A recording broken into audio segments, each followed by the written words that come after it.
couple of videos with my GoPro Fusion, and I had some people asking me how I use it and how I edit with it.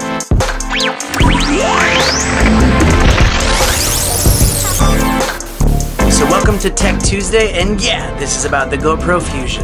GoPro's 360 camera came out at the end of last year, which I want to say I love using this thing. This might not be a video for you, and that's okay. I'll have some more adventure videos coming soon. This is more of me sharing and helping those that might want this camera. You don't have to be like an extreme sports person to have this, and you don't have to have a lot of crazy editing skills either. Imagine you set this in the middle of the room or the middle of dinner or at your wedding, and you can always look back and you can see it without missing the shot. It's basically two GoPros. You got a mode button, you got your battery compartment, and you have to put two SD cards in, one for the front, one for the back. It's just like a GoPro. I mean, you have the time lapses, you have voice control. You press it once, it'll turn on and start recording. Press it again, it'll turn off. It's pretty simple. It's a 360 camera. And I think it's funny because a lot of people would be like, where would I use this in my normal life? But just setting this up in the middle of the room and knowing you're gonna capture everything, and you can just spin it around so that you're not missing the shot. Not even having to worry about the camera, just setting it down and recording. It's not necessarily about how good the footage is, it's how easy it is to put it together in the software. So now let's take this footage and let's put it in the computer and let's see how we make this happen. Alright, so now the real fun process begins, and that is getting the stuff out of here and putting it onto your computer. And the best way I think to do it is by actually physically removing the cards and putting them into the computer. And in the computer view, what we do is we're gonna create a folder called Fusion, whatever you wanna do. I just set it on the desktop. I'll drag and drop the folder from the GoPro and put it in there. So once those have all been copied over to your hard drive, you can delete them off of your GoPro ones, and that way you don't have to worry about reformatting it or something like that. And try to remember where you took those cards out and put them back in the same spot, because if you do it the opposite, it'll ask you to switch it later. It just kind of gets annoying. And then we're gonna open up the Fusion Studio program. All right, click the Add Media button. I tried going through the camera once and it took a long time. Then go and find the Fusion folder we created and click it and open it. So my general workflow for this is to put all the clips up to 150 sharpness and keep the color regularly at GoPro. If you want to just edit your clips here, you can do that instead of going through Final Cut. You can just play around with the settings until you get it just right and then export it. But for this video, I'm gonna show you how I do it. If you have like long clips, I'd recommend doing that here first, because the longer the clip, the longer the render and the bigger the file. When you add it to the render queue, it's gonna ask what you wanna make this for. So if you wanna share this to Facebook, YouTube, or Vimeo, it actually optimizes the file just for those sites. And yeah, you can lower the resolution if you want. I always like having the Fusion at 5.2K resolution just because I like having the best resolution possible. And you can do stereo audio or a cool surround audio, but I haven't really gotten to that either, so I want to try that. So next time I'm going to play around with it. Then create the render queue, and then click Render All. And if you have multiple clips, this could take a while. After the ARIA clips rendered out, it took almost 500 gigabytes. Yeah, that's a lot. Also, a little bit of advice for the GoPro Fusion is that you want to kind of record things within a minute. And if you have a lot of clips, you're probably going to want to get them in as you go and just let your computer do all the work and render it up, because if you wait to the last minute, it's going to be a long process to get it all done. Alright, so this part of it might be a little bit boring, so if you don't care about how to edit this part of it, do not worry. Just watch my other videos. This is for the people that are getting into the Fusion and they want to see a little bit more on how to edit and how I edit. So there's two ways you can do this. There's one where you can drag all your clips on and you can actually see them in a 360 format like this. So I'll link the video that I did with this, and all I did was throw it on the timeline. I put some music underneath it. And this is something that when you export it, you'll export it as a 360 project, and this is when you upload it to YouTube, it will be something that will be a 360 project where you can spin it around and stuff. You can also go into the text effects, and you can go to like a 360 text And what I did is I just found one that I liked. I like this tumble one that was kind of fun. And I threw him on here and just changed the text and made it bigger.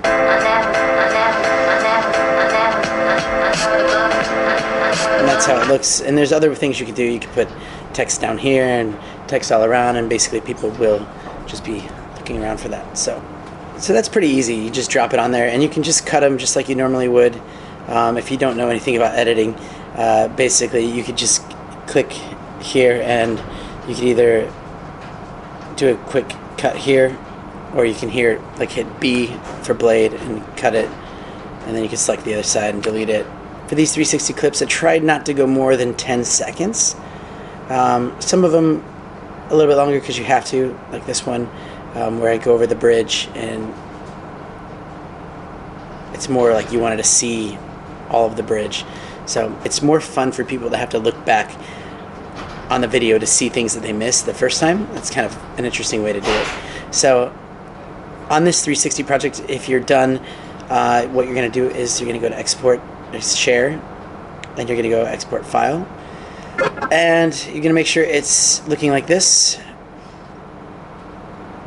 which is 4096 by 2048.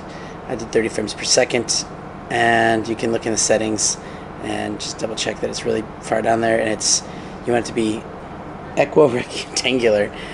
If you do this straight off of the GoPro Fusion app Studio, the files will be a lot bigger, and actually I think that they even look a little bit better, more crisp, because when you take them into here and you edit them down, it's not going to be as good. So that's how you do the 360 project. Now, when you go into editing for 360, it's going to be a little bit different. So I'm just going to go down here, open up a couple different projects to show you.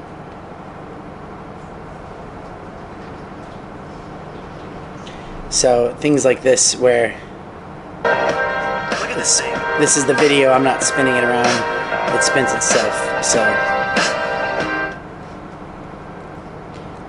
it's actually really, really simple how to edit these down. So what I'm going to do is, if you click on the clip and you click this button to make it blue, it's like for the orientation, then you can actually click and drag around. So let's go find the spot where I throw the basketball. So if I come back a couple frames, and let's just start the project right here. And if you go to your side and orientation, you kind of create keyframes. Field of view is really nice too, because you can bring it back really, really far to give it that kind of warped GoPro effect, but you can see so much. Okay, so let's say we start it right there, and the basketball goes over us. So if we go a little bit further and then we move it around, it'll create keyframes already over here because it knows that we're moving it. So now watch you play that back. Boom. And then even take that, make a keyframe for your field of view, and then you can even zoom it in further up to about pretty far. I mean, it gets a little bit distorted when you go further than like 65, 70, but it looks still pretty crisp.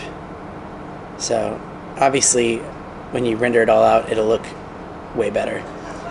And then I can even take that right there, make keyframes, give it a second, and then bring it back around when I cheer. So it's like that. So she makes it, I flip it around, boom, cheer, yeah. So that's pretty simple. Another trick that I use a lot, there's a cool app that you can get, and I'll put the link down in the bottom, and it's called Dashwood 360 VR, and it's free. So there's different things you could do, different 360 projects, and so Little Planet is one of my favorites, and you throw that on there and you turn it into a little planet, and there's all your stuff up here. If you scale it back, that's forward. That's how you get that little planet effect. And then let's say you want to move the y-axis to make it like something that you want to like. You can basically position it wherever you want, and the same thing goes with here, and the same thing goes on this if you want to click on the different keyframes. So like you can let that go there. That's it'll go up, give it a second, and then about right here, you just scale it in, tilt your axis, maybe move. That's really, really zoomed in.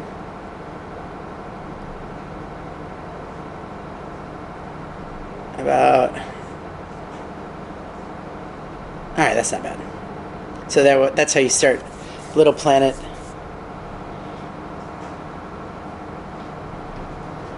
Zooming in. And like I said, if you're rendering it or you have your computer plugged in, you'll get a little bit more juice and power out of it. Just one other thing I'm going to show you on this is if it's cool, like if you want to do like pan to other shots, there's a great way to do that. I'm just going to go back to this project right here, and let's just say I have this shot where I'm walking, and I'll come up here, so maybe like 7 frames, and what I'll do is I will click the pan Y and then go over here, and then I will actually flip it around to this side. Okay, and then I'll go over to here and I'll start at about 7 frames. Also keyframe that, and we will just use our cursor. There we go. Perfect. And then I will take 1, 2, 3 and cut it from there. So when you get it put together, it will do a cool, like, ready? Yeah. So that's a really cool way to kind of put your clips together. And the thing is that you can get really creative with this, because I mean you can look anywhere you want to, and check out some of my other videos with the 360 and you'll see kind of how I go and use it. And I'm still learning as well, but I really like using it a lot. And when you're done with your project, you just export it as normal. Just export it like you would export your regular videos, because I mean you're basically just using 2 GoPros put together.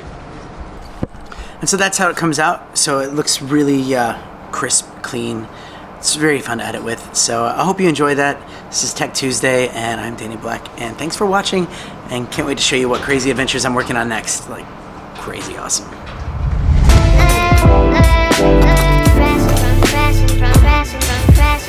Yeah, this is the end. This video is long enough, so enjoy some sweet dance moves. And if you're even still here, I mean, and you haven't subscribed, why don't you hit that subscribe button? And check out more tech videos.